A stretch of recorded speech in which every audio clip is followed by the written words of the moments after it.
ఈ నేల మనకు నేర్పింది అభివృద్ధి అంటే కేవలం సంపద కాదు, ధర్మంతో కూడిన సమృద్ధి, శక్తితో కూడిన శాంతి, విజ్ఞానంతో కూడిన వినయం. భారతీయ వేదాలు మనిషి జీవితాన్ని ధర్మ, అర్థ, కామ, మోక్ష అనే 4 పురుషార్థాల సమతుల్య ప్రయాణంగా చూశాయి. కేవలం ఆర్థిక ప్రగతే లక్ష్యమైతే సమాజం యంత్రంలా మారుతుంది. కేవలం ఆధ్యాత్మికతే లక్ష్యమైతే ప్రపంచ పోటీలో మనం వెనుకబడుతాం. అందుకే భారతీయ తత్వం రెండింటి సమన్వయాన్ని బోధించింది.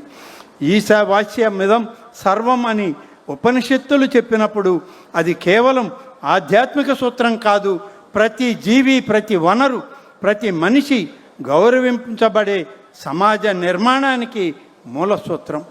నేడు ప్రపంచం వేగంగా మారుతోంది. సాంకేతిక విప్లవం మానవ జీవితాన్ని మారుస్తోంది.